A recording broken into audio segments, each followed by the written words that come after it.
I think, we didn't really take a lot of hard shots. We took what was open, and if, our shot wasn't open, we were making the extra pass, so that was just a great team win.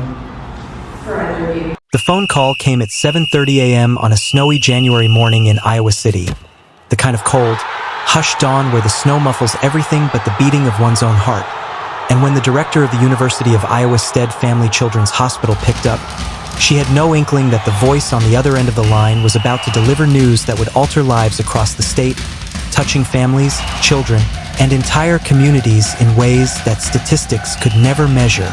Because sometimes the most profound gifts do not come from obligation, wealth, or the desire for publicity, but from a place of authenticity, from a heart that remembers where it came from and never severs its bond with the community that nurtured it in its most vulnerable and formative years. And what unfolded from that phone call became a living testament to the idea that true greatness is not only the tally of records broken or victories won, but the willingness to transform success into a tool for lifting others, for opening doors that were once closed, for planting seeds of hope in places where despair had taken root.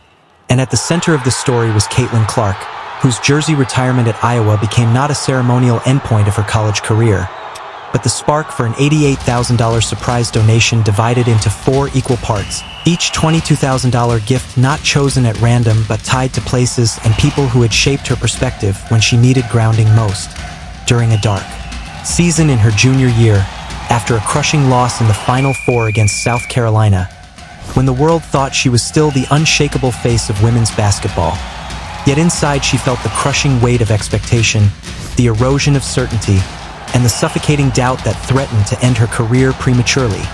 A moment where she quietly stepped away from the spotlight, not to escape, but to seek meaning and direction from the very organizations that had long been engaged in struggles larger than sport itself. At the headquarters of the Caitlin Clark Foundation in West Des Moines, the atmosphere was tinged with both solemnity and anticipation, the kind of quiet energy that precedes a life-altering announcement. And on Caitlin's desk lay 4 envelopes, each containing a check for $22,000, each more than just paper and ink, each a symbol of gratitude and continuity, each one representing not only a financial contribution but a piece of Caitlin's story, her struggles, her healing, and her vision of how success must be shared. And as she stood by the window tracing the number 22 on the frosted glass with her fingertip, her mind drifted back 3 years to the night when defeat had left her raw and questioning, when basketball no longer seemed like enough, when the cheers of thousands could not silence the doubts within. And in that silence she had sought refuge not in isolation but in community, visiting for organizations not as a star athlete, not for headlines or cameras, but as a young woman searching for purpose beyond the scoreboard. And each of those encounters had planted lessons that stayed with her, lessons that returned to her on this snowy morning as she prepared to turn personal gratitude into a collective act of giving. Her first stop during that low point had been the University of Iowa Stead Family Children's Hospital, where she had spent hours reading to children recovering from illnesses and injuries, believing she was there to bring them comfort, but instead, finding that it was they who gave her something invaluable, because in their resilience and their ability to find joy in the smallest things, she saw her own struggles reframed.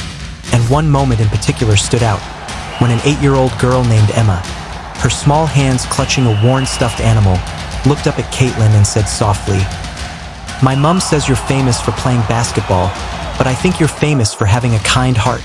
Words that pierced Caitlin deeper than any accolade, because they revealed a truth she had forgotten. That her worth was not measured by her shooting percentage or national rankings, but by the way she carried her humanity. And it was this seed planted by Emma's innocence that would later bloom into her determination to use her platform to support children whose challenges dwarfed the anxieties of sport. The second organization that had shaped her was the Coralville Community Food Pantry, a place she initially visited to volunteer, sorting donations and stacking boxes. But what she found there was more than shelves of canned goods and rows of staples. It was a raw encounter with the reality of hunger in her own community. A revelation that 1 in 6 children in Iowa lived with food insecurity, a statistic that struck her especially hard when she realized that some of those children shared the same neighborhoods and classrooms as the very fans who wore her jersey and cheered her name. And when the pantry director, Maria Santos, told her that hunger does not discriminate, that many families visiting the pantry had parents working 2 or 3 jobs and still could not provide consistent meals, Caitlin felt a discomfort that would not allow her to retreat into token gestures, and instead of making a one-off donation or posing for the obligatory photograph, she sat down with Maria and asked to understand the deeper roots of the problem, to learn how structural inequities and economic realities perpetuated hunger. And in that moment, she began to shift from being a visitor to becoming an advocate, recognizing that having a platform means not only visibility but responsibility. Her third destination was the Boys and Girls Club of the Corridor, a space alive with the shouts and laughter of children, basketballs echoing against hardwood floors, dreams as fragile as they were, ambitious, and here she mentored young athletes whose eyes mirrored her own at their age. Bright with possibility but clouded by uncertainty, because not all of them had the resources, the support, or the clarity of path she once enjoyed, and James Washington, the club's director, reminded her that these children did not simply need someone to tell them to dream big. They needed to see someone who embodied the possibility of reaching those dreams without abandoning their roots, without losing touch with their community. And as Caitlin watched those children run drills, some in shoes too worn to properly support their growing feet, she saw herself reflected back, not in the details of circumstance, but in the hunger, the determination, and the need for someone to remind them that the journey is not only about personal ascent, but about creating a ladder for those who come behind you.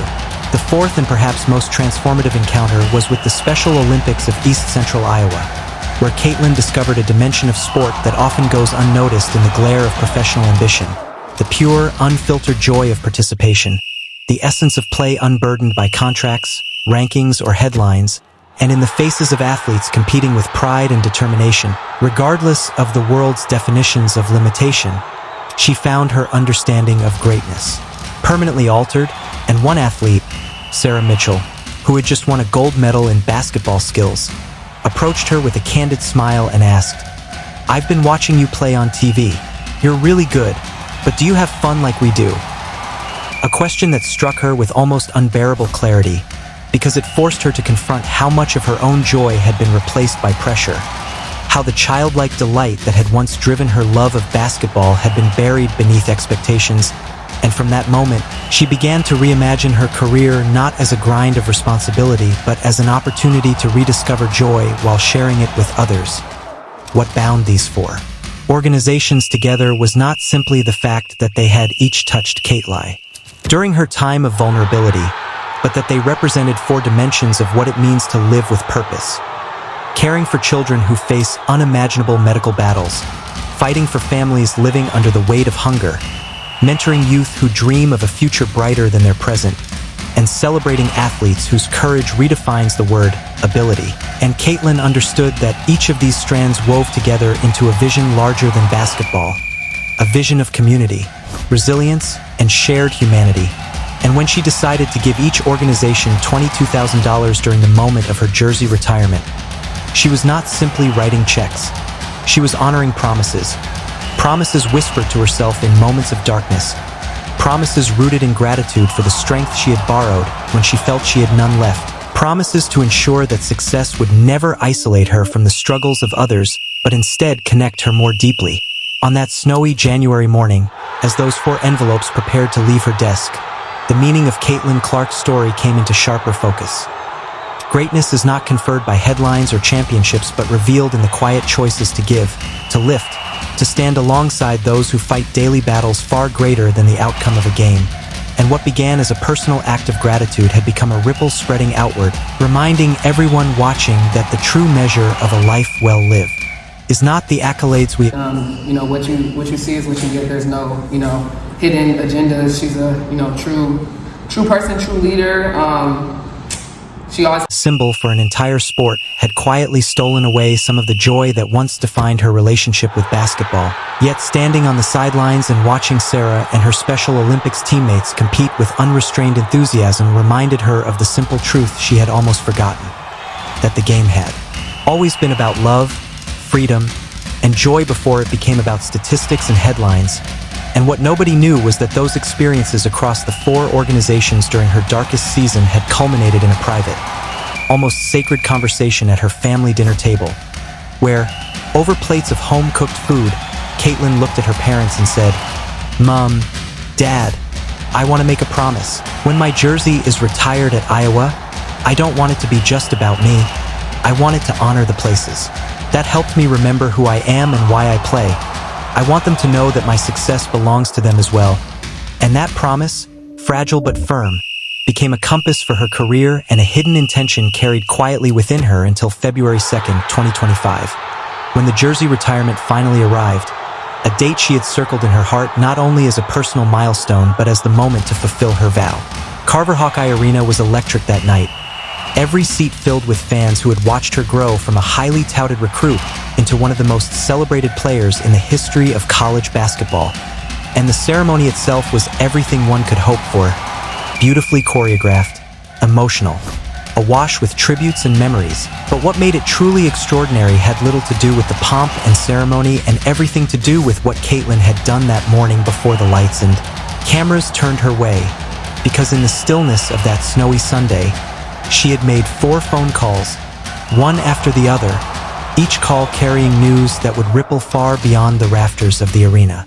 "Maria," she had said with quiet sincerity when the director of the Coralville Community Food Pantry answered, "I need you to know that the work you do inspired me to be better, not only as a player but as a person, because you taught me that true champions feed others, not just themselves, and this grant is my way of saying thank you." And the words carried more weight than the check itself, because Maria understood that Caitlin wasn't offering charity for appearances but recognition of a lesson she had carried into her own philosophy of life. Her conversation with the director of the Children's Hospital was equally emotional. "Dr. Peterson," she began, her voice softening as memory carried her back to Emma and the other children she had met there. "Those kids taught me that courage isn't about hitting shots with a crowd roaring. It's about facing every day with hope when everything seems impossible. And this donation is for them and for every child who will walk into that hospital needing strength." Each call was accompanied by a handwritten letter Caitlin had prepared, explaining not simply the act, but about becoming the best version of yourself and celebrating others along the way. "And this grant is for the joy they return to my game." The $88,000